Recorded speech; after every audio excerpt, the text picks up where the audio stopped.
Hello everyone, welcome back to another video. Have you always wondered what strategy that can help you become a profitable trader of 2025?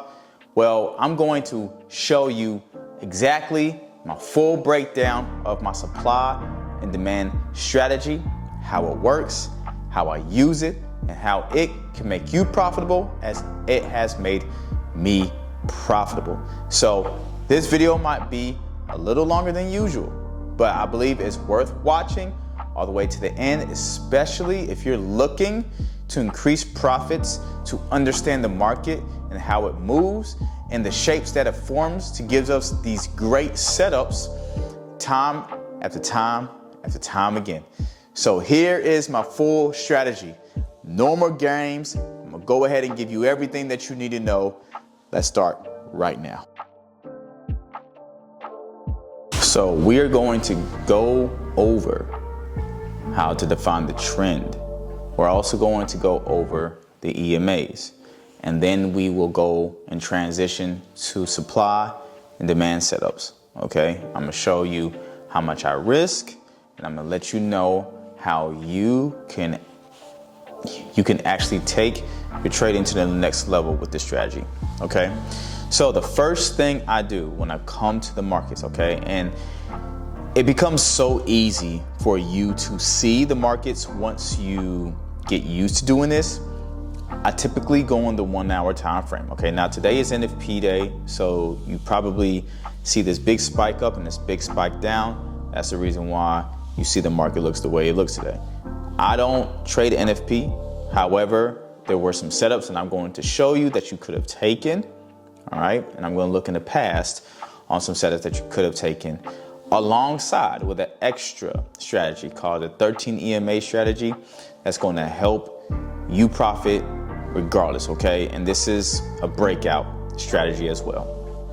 Okay, so when I look at the 1 hour time frame, all right, let's just say we put on our sessions. So you can find this in the indicators, okay? Just put in sessions as in Asian, London, and New York, okay? I typically trade typically trade New York session, okay? What time do I trade? I trade anywhere between 7:30 to 10 a.m. Sometimes 7:30 to 10:30 a.m. depending on how quality the setup is late in the day. But I try my best to stay away from trading late in the day, okay? Because the market starts to slow down and it doesn't give the best setups at the end of the day. All right, so if you look on the 1 hour time frame, right, what is the market doing? It is trending up, okay? Even though it broke this trend line, it's still from here Thursday to Friday, of course, it's still trending up, you know? So overall, the trend is up. So when you look at your day-to-day 1 hour, right, you can look at a 4 hour daily, you can do the same thing. But when you look at this on the 1 hour time frame, because I'm a scalper at heart and sometimes I swing trade, you look on the 1 hour time frame to find your trend, okay? So if the trend is up, I stay with the buys. However, just because the trend is up and it starts selling real hard does not mean I cannot sell the market. At that point, you could choose to take as what we call a counter trend if the same rules apply. If you go on a 5 minute time frame and it starts breaking lower lows, like major ones, and it leaves a supply zone, then you can take that supply setup if you choose to, okay? That's optional. Stay with the trend until the trend completely changes, okay? The trend, and it must have volume if it does, okay? Don't just take any sell and a buy trend or any buy and a sell trend, okay? You just gotta be very mindful of that. So now that I know that it is buys, you can see right here, right? That is buys, right? What you could do also, mark up your EMAs, okay? So right now I have the 200 EMA, all right? And I'm gonna go in order. So why do I have the 200 EMA? The 200 EMA is here to let me know the trend, okay? Yes, even on the 5 minute time frame. I don't use it heavily on a 1 hour time frame, but it will tell you. If you look at the 1 hour, you can see that it is above the 200 EMA. If it's above it, that means it strongly buys. If it's below it, which it's been a long time since it's been below it, which is since December, that means it's selling a little bit, okay? Or it sells, okay? But gold has been buy, buy, buy. Even if it's selling a little bit, it's still buy, right? So I use this mainly on a 5-minute time frame because even on the 1 hour, it's just showing you the overall direction. But on the 5-minute for the day, it's showing you that trend, right? So obviously here, you can see that it was mainly above it, even though it was chopping around here. When you see this, don't worry about it. I won't even worry about looking for a setup until you see some clarity, right? But you can totally see right here that the market is above this 200 EMA. That lets you know that the market is strongly buys. If it was the same thing as the bottom, it would be the same way. It would be market be selling, right? Now you got the 50, you got the 13. Okay, so the 50 EMA, hold on, give me 1 second. Let me color code my 50.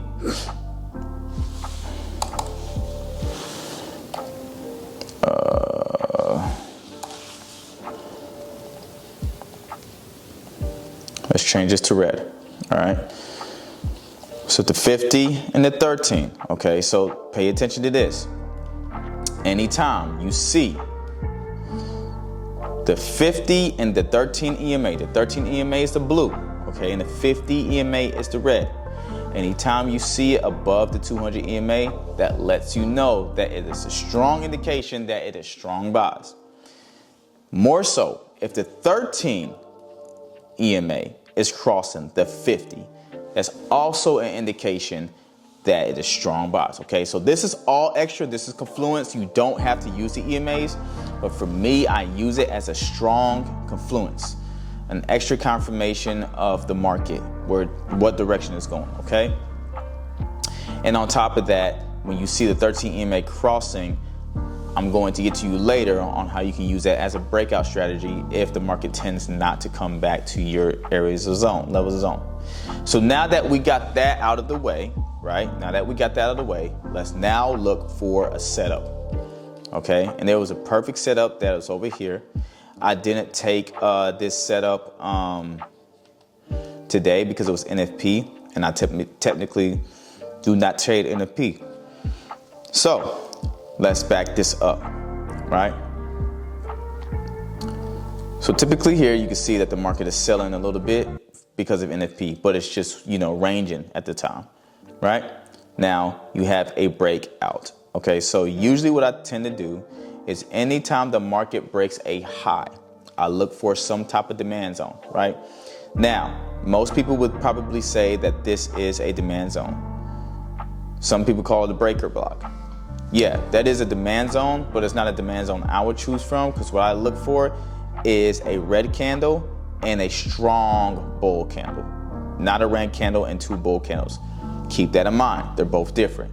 Okay, so the question is, what do I do if I don't see that? Well, because it broke out, I know now that the market wants to go up, but what I'm looking for is another demand zone to be created. Okay, so what happens here? Now you have another demand zone created.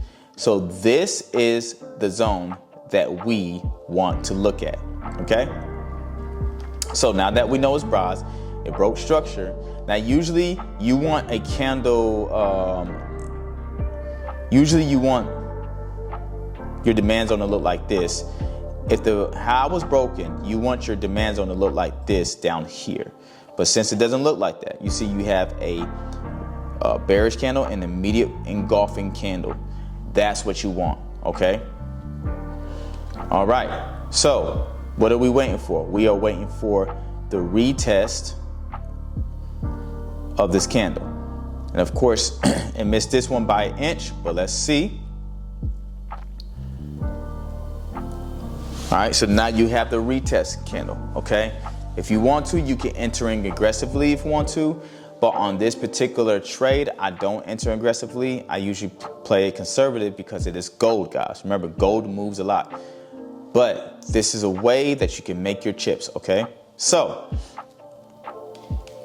what do? We wait for this retest candle to either break this high, right? Now, if it does not break this high, then what we do next is we wait for the next candle to form to break this high. So because this candle closed as a rejection candle, just like this, and it didn't break that high, then we want the next candle to form to break this high of the candle, okay? So I'm gonna mark this high of the candle right here. You guys see it, right? It's the high of this candle.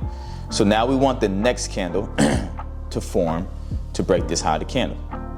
And that will be our entry. Boom. So what will we enter? We enter right here, okay? Where will your stop loss be? Your stop loss can be either underneath this candle right here, or it could be underneath this zone, okay? Just for safety precautions.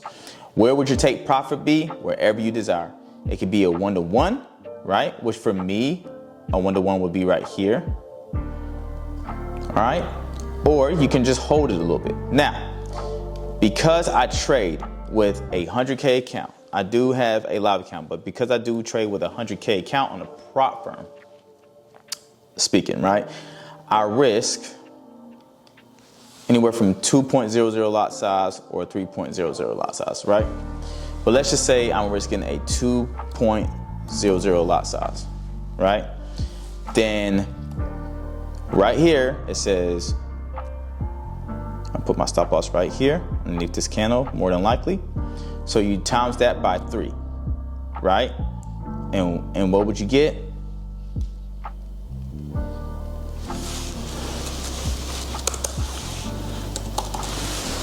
All right, $600, all right? So with a 2.00 lot size, I'll be risking $600, okay? Now, a lot of times, especially the way that gold's been flying, I either aim for a 1-to-1 or a 1-to-2. Sometimes even more. The other day I caught a 1-to-3, all right? So, right here, let's see something.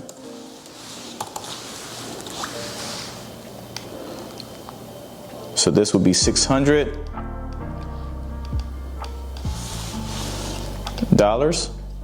Sorry, guys.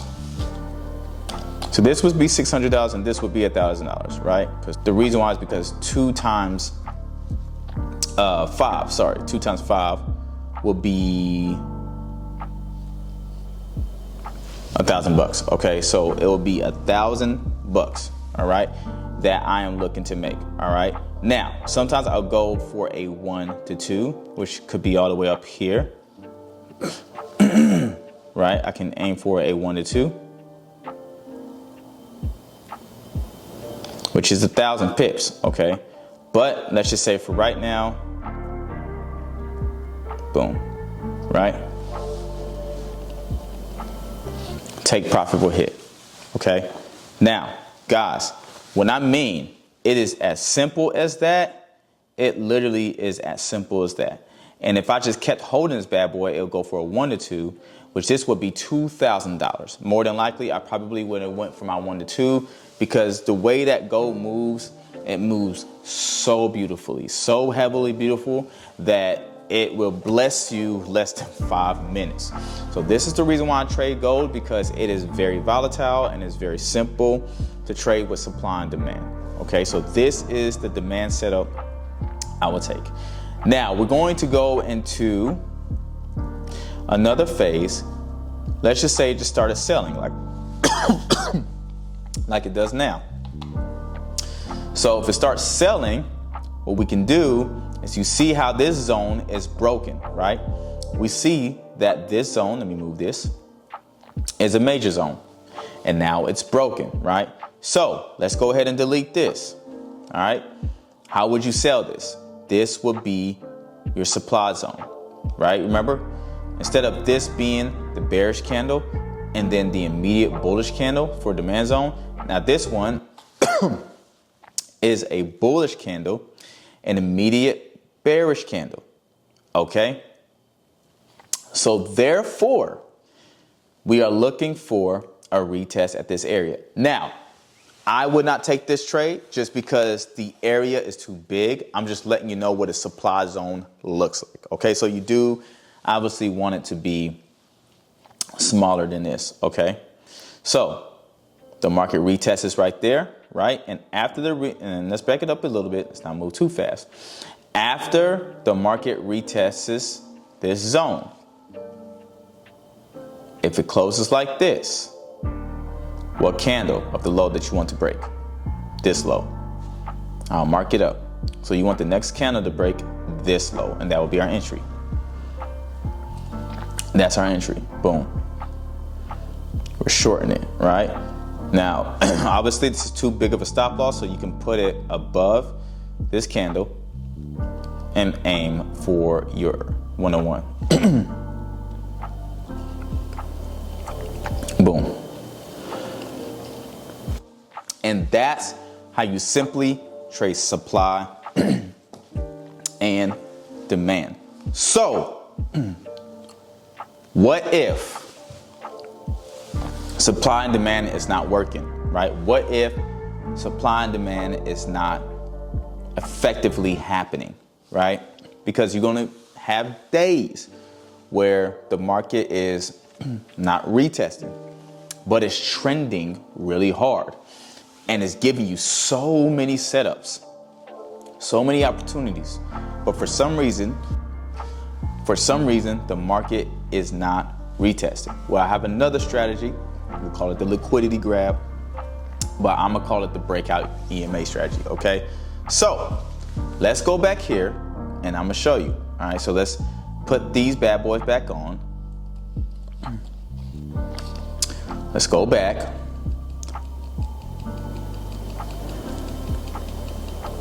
Because I wanna show you guys something, and it's really beautiful. All right. So, just like Thursday is probably one of my best trade days that I took. All right. Now, pay close attention to this. Okay. Now, I'm gonna show you the supply setup, and then I'm gonna show you the supply setup I took, and then I'm gonna show you the breakout setup I took right after that. Okay. So let's go back here. And I'm gonna tell you the process, because guys, you need to know that sometimes the market does funny stuff, won't retest until a certain point, right? So let me see here. Let me reprint this. Give me 1 second. That's Friday. All right. And so the market was right here at first, right? I put in my Discord that this was going to be the setup, right? Obviously, that did not happen, okay? So what do? You see how the market created another lower low? That's your new supply zone. You can call this your A, you can call this your B, you can call this your 1 or 2 zone. It don't matter. You can call it anywhere you want. But I am most likely taking the most latest zone. Okay, so this bad boy right here comes back to retest this area, right? Now, some of you guys are saying, well, what about this zone? Well, this was a zone, but if the zone is passed like this and it closes bullish like this, the zone is no longer valid. So we scratch that. But the market came back and retested this zone. So what happened? Well, what happened is we are wanting the market to come back down and break this low of the candle. Obviously, that did not happen. So we wait for the next candle, as I said in my previous video, to break this low. Boom. So I got in right here, right? Got in right here. Now I was aiming for my 101. Right? Boom. Now, at this point of time, I believe when I got in, I put it down here, and I believe it was coming back at the time, and I hit it at break even, right? But this is what I'm gonna tell you guys what you can also do. Because this bad boy, I realized, this is where you want to use your EMAs. The market came back, right? Just like this.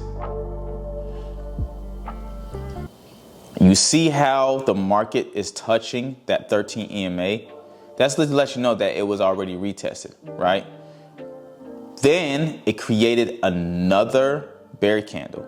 Guys, once I saw this, I instantly entered shorts, put my stop loss right here. It was literally right here.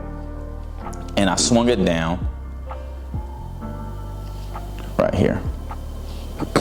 I literally got out right here. It was more like 950. Yep. On my prop firm account, I make 3K. On my little baby account, I think it was a $1,000 account, I made 200 bucks. So if you look at how, even if we just don't even look at this right quick, if you look how the market comes back after the 13 EMA crossed the 50 and the 200. Now this one is optional. I use this as my backup strategy when supply and demand is not retesting as much. But sometimes I use it anyways because I just know how gold moves sometimes. When it breaks hard and it's not coming back. So you can use this and practice this as an opportunity as well. Instead of the market coming back to retest your area, you can just take the break, right? So you see how this 13 EMA is crossed over the 50 and the 200. You see how it came back and retested zone, came back down and closed bearish. Let me just go ahead and delete this. Closed bearish. That's how you can take that break. And you can literally take the break after this candlestick closes, of course, after the retest, and put your stop loss above this zone or anywhere below, above this candle. You could have ate off this whole move. My goodness, that's a 2,000 pip move, right? Now, you're probably asking me, why did I do this? It's the same exact thing.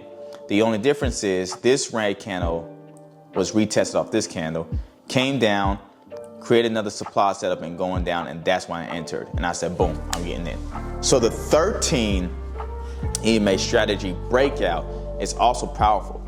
Guys, you can also manipulate this strategy by just taking the simple break. And I'm gonna show you this, okay? So you see how the 13 EMA is crossed over the 50, crossed over the 200. What is that telling you?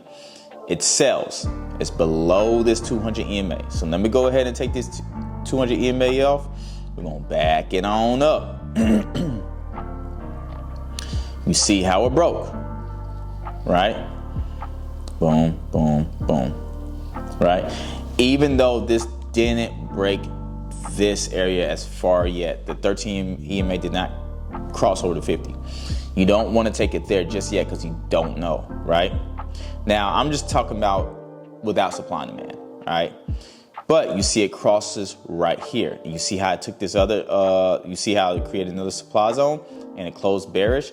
Once it closed, you can immediately take this sell, put your stop loss above this zone, because this would be your new supply zone.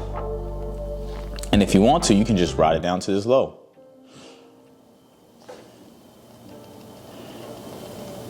Boom. And if you want to, you can hold it as long as you can. Which, the way I took profit, would have been $2,000 pip, move. So it would have been an overall $6,000 win for me on my 100K account. So this is the power of the breakout strategy for supply and demand.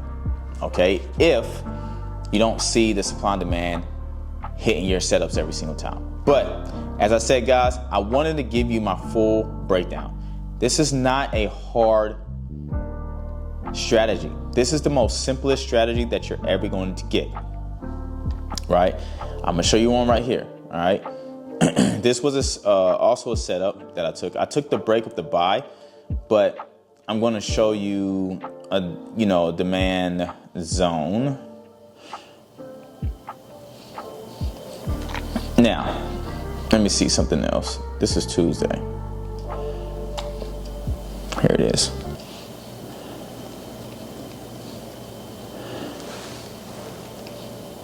So if you guys don't know, this is the area that it broke out from. You see the 13 EMA, right? You see how it goes up, comes back down, and then closes bullish. You could have bought here. This is just the breakout I was telling you guys about, right?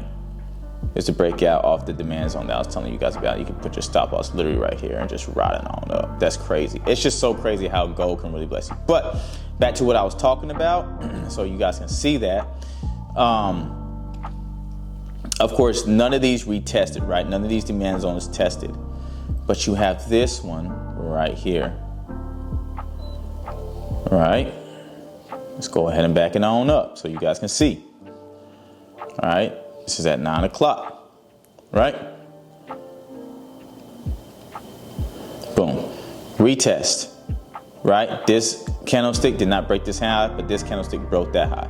Where's your entry? At the high of that break. Stop loss down here or right beneath the candles, up to you. I probably would have put it right there. Boom. It's the same thing that happens over and over and over again. What I recommend you guys to do is I recommend you guys to go back, look at this video, watch this video 2 to 3 times. Watch it as many times as you can until your eyes finally can see exactly what it needs to see when it comes to supply and demands, okay? All right. Now, lastly, before I end this video or close it out, what do I do not want to trade in, okay? I don't care how good a setup looks. Do not trade none of this, all right? Don't trade in these boxes because these boxes are nothing but like liquidity grabs, okay? You don't want to trade in any choppy or rangy markets, all right? I tell my traders all the time, do not do that. Don't trade in these conditions, okay? You want simple, plain, and clear, all right? Remember that. Simple, plain, and clear, all right? You want the market clearly driving up. You want the market to simply retest your zones where you can easily get in and it is clear as day to you, okay? So this is my full breakdown strategy of supply and demand. I advise that you watch this video as many times as you can to understand it. And I recommend that you back test it so that way you can become successful in seeing the supply and demand. The 13 EMA breakout strategy, you can do that as well, but that is optional. I do not recommend you live trading that right off the gate. I recommend that you practice that if you want to, okay? Again, the breakout strategy for supply and demand is optional. But as far as supply and demand in general, this is how you take your trades. You risk less than 1%, all right? I'm gonna say that again. You risk less than 1%. Or exactly 1% or a little bit more. Do not risk more than 2% or 3%, none of that, okay? Unless you are a swing trader, I understand, but if you're a scalper, keep your losses as small as possible. All right, guys, so there you have it. I recommend that you look over this video time and time again. Get used to seeing supply and demand strategy so that way you can take your trading and boost your profitability, okay? I do recommend that you back test the strategy before you go live testing it because this strategy is really good and I believe it can make you very successful in the year 2025. So I see you guys in the next video. Peace.